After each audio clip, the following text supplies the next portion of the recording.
Today, me and Tuck are going to take you along with us for a super diverse backyard garden harvest. Let's go! The only way to start a harvest video is to grab some fresh food right from the garden. Let's start with this Nugent cherry right above me. This thing is loaded with fruit. Come here, check out some of these sets.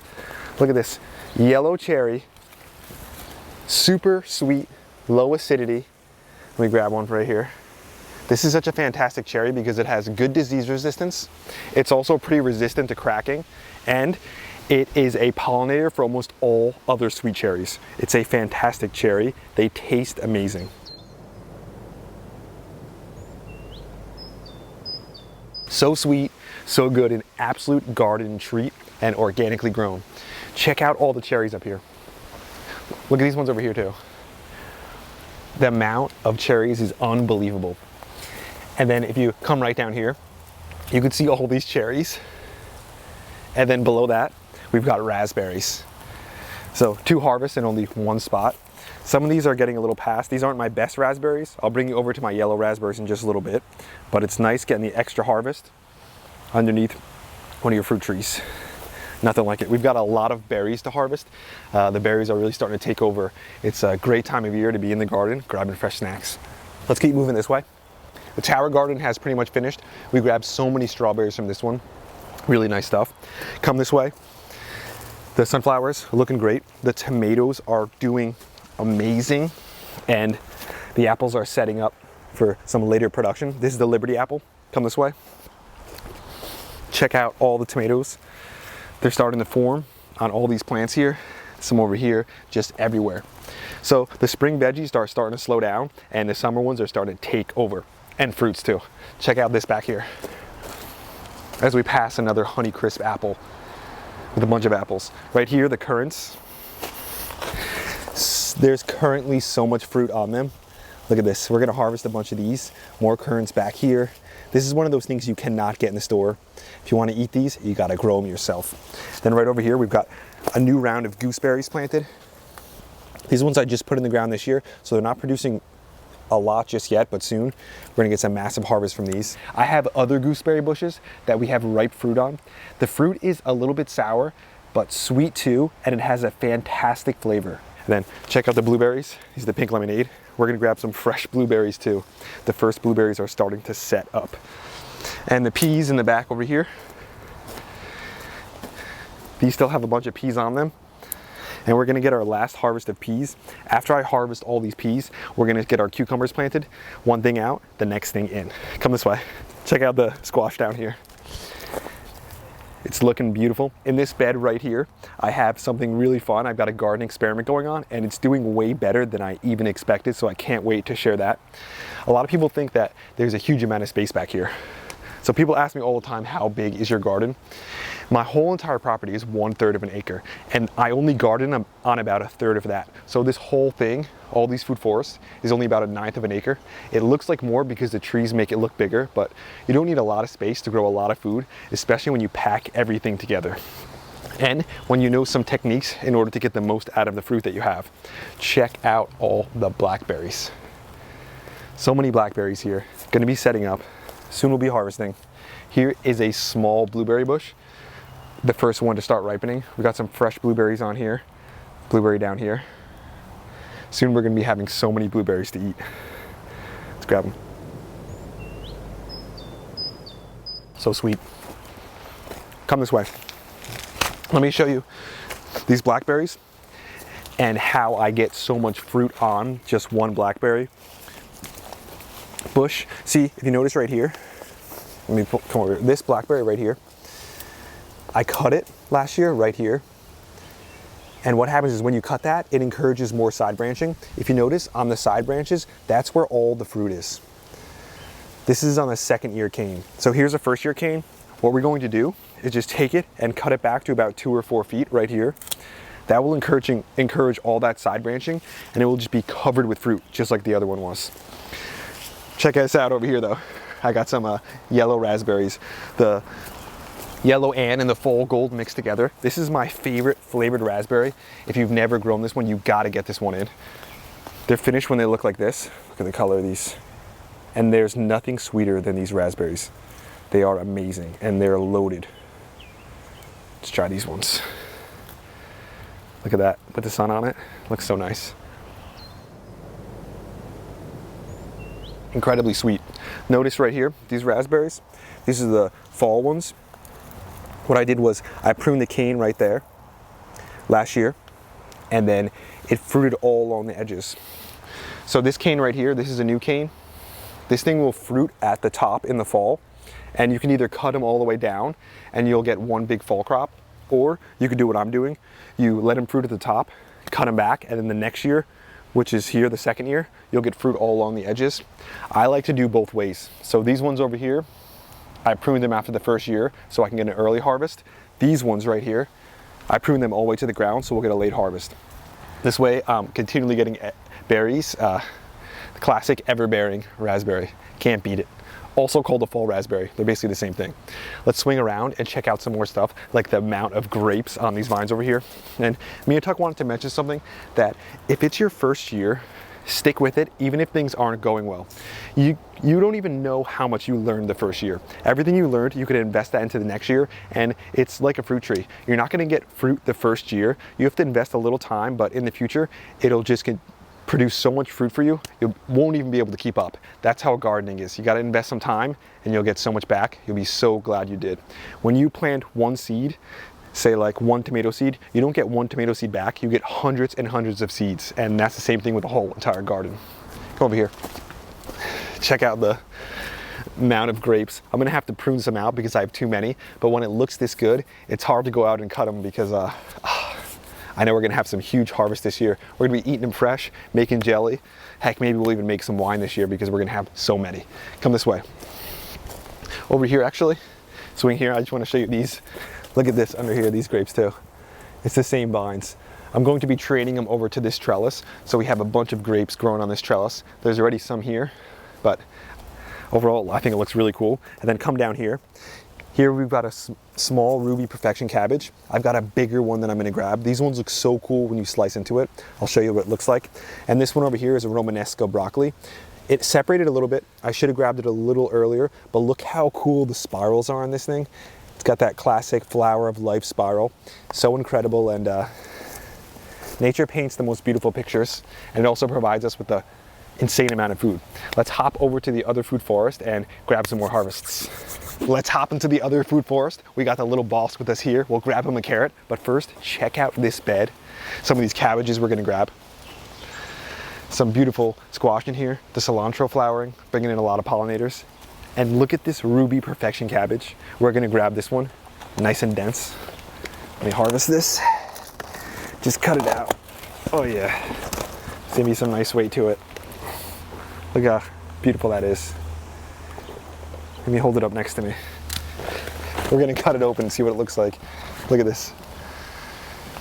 Homegrown, organic, nothing like it.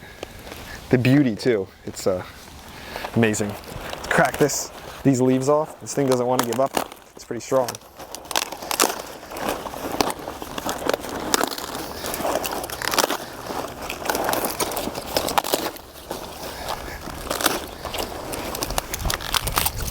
Okay, now let's grab a cutting board and we move it forward a little bit. First, let's cut this end off, back. Look at this little earwig. Look at this little mini cabbages growing off of it. And we'll get Tuck a snack in a minute. You're not gonna believe how cool this looks when I slice this thing open.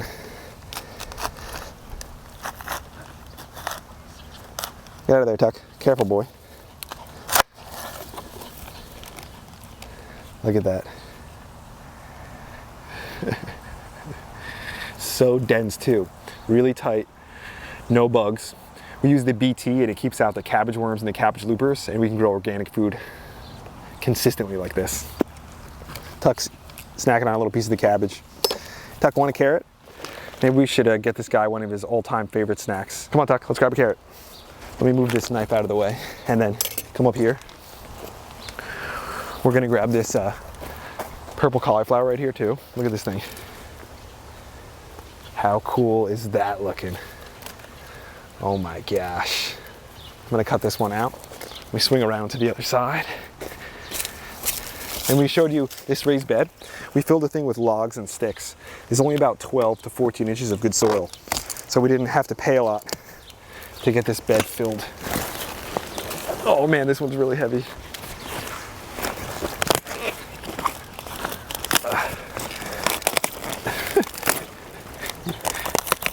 I feel like a kid on Christmas opening presents. Look at the color of that. Insanely dense. This is gonna be good eating for sure. Tuck will probably go for this, but to make him not go for this, let's grab a carrot. Come in here. Look how much of those we're taking up just space just in this bed. I know we got a bunch of nice carrots in here. Let me see what we got. This looks like a little one obtuse maybe. Nice yellow carrot. Tucky, it's gonna be a good time for you, buddy. What do you think, boy? Let's clean this off. Use one of these leaves to clean it off. What do you think, bud? This is what we've been looking for, right, boyo? This is the good stuff right here. If you love seeing Tuck in the videos, spam some hearts down low. We'll let him snack on this. Me and Tuck wanted to mention that we're going to be doing a giveaway. We're going to be giving away some of JP's secret stuff. We want to get this in your hands because obviously, proof is in the pudding. It grows some fantastic food. All you have to do is submit a number between 1 and 500 to the email right here, hello@teamgrow.us. So guess your number between 1 and 500. We will put it into a random number generator, and then next week we'll announce the winner and we'll send you some of JP's secret stuff fertilizer. This grows some fantastic food. We got more to grab. Let's keep moving. Come this way. We got the Melissa Savoy cabbage right here. Look how cool this one is. Look at the texture on this. And look at how the water beads on it. Isn't that beautiful? Let's cut this one out because I have a few more of them. We're not joking when we say we get some massive harvests. And me and Tuck are able to grow this much food in a small amount of space because we've essentially just like combined a few of our favorite styles of gardening into our own unique style of growing food. So we combine a food forest, growing in raised beds, square foot gardening, and also vertical gardening into our own style of growing food. It allows us to get, obviously, a lot of food from a small amount of space with a extreme level of diversity. That's what we love. We don't want a whole garden of just one thing. We like popping around and grabbing different snacks. Sometimes it's just so exciting, it's hard to contain ourselves. Look at that cabbage though. So cool. Let's move over to a different spot.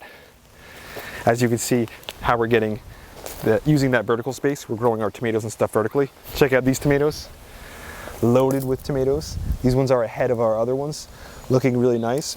We pruned the leaves, we top dressed our plants, and then we also watered and then mulched. Now is a great time to top dress your plants. That's why we want to give away some of the JP secret stuff right now. Look at this cabbage. We won't harvest this one because I've been spending a lot of time doing that, but look how fantastic it is. Look how much food is in just this small raised bed. Really cool stuff. Now come over here, I got some ridiculously beautiful cauliflowers. Come over here, Tuck. You gotta see how much food we have growing in these two raised beds.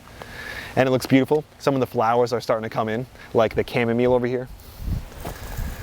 Looking really nice. And look at the shape of this cabbage over here. Look how cool this is. Really nice. And check out that white cauliflower right there. We'll grab that one. That thing is huge. That's got to be the biggest white cauliflower that I've ever grown. I don't even know. Oh, it's hard to even cut it out. This is gonna be a heavy one. This is square foot gardening on steroids. Look at this. Oh my gosh, this is one of the biggest cauliflowers I've ever grown. Oh my gosh, the weight on that thing. So much weight. Me and Tuck wanted to encourage you guys to get some stuff going. I remember in the past, like I was thinking like, I need a lot of space before I get growing, or I want to get some acreage. Get going right now because it's better to start small. It's good to make mistakes when the stakes are low. So get growing and learn a lot of those things. You don't want to get a massive property, put 500 fruit trees in, and then learn some mistakes the hard way. It's better to learn them when the stakes are a little lower. Really nice. Check out this purple cauliflower right here. It's another one that I'll grab. I won't do it right here though. And we've got another Ruby Perfection cabbage, and then another cabbage back here. I love growing the brassicas. They look beautiful. You can do a lot with them and they taste fantastic. And look at this cilantro right here. You think, man, that's a lot of cilantro growing, but all you gotta do is just peel this back and another awesome white cauliflower back there. I've got a bunch of herbs in here too, like this basil.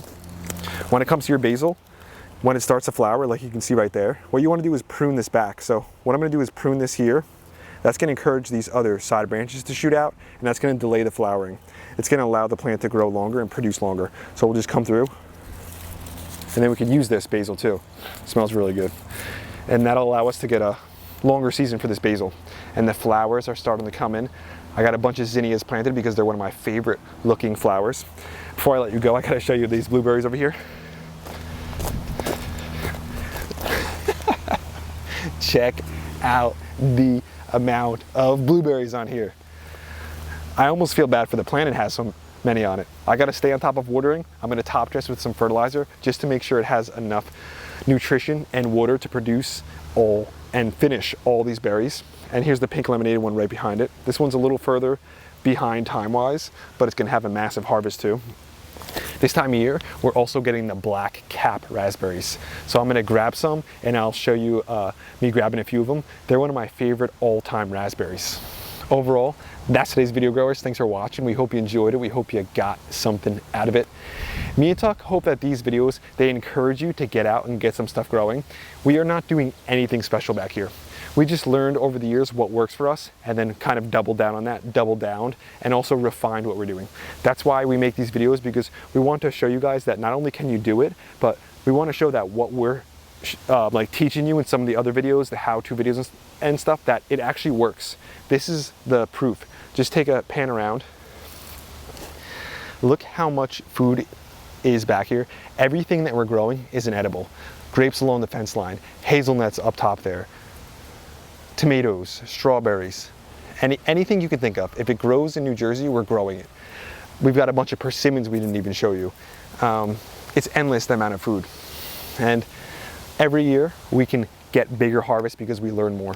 That's why gardening, like I said, it's an investment. You guys gotta get investing because it'll make a massive difference, not only for like the food that you're eating, but also in your life. Gardening has taught me so much, and I'm so thankful for it. Even just looking around, there's so many more things that I want to show you, but I don't want to make the video too long, and I'll be able to share some more of the stuff that we got going later in the season. Me and Tuck wanted to send a thank you to one of our new channel members, CJT. Thanks for being a part of Team Grow. Thanks for having your hand in everything we're doing back here. If you guys want to be part of Team Grow, just hit the Join Now button down low, or grab some Team Grow merch, or just grow at home. All you have to do to be part of the team is to get some stuff growing. Also, don't forget about that giveaway. Guess your number, but make sure you send it to the email hello@teamgrow.us. This way you can win some fertilizer and you can have some massive harvests just like we do. Tuck and James will be back at you again real soon. We out.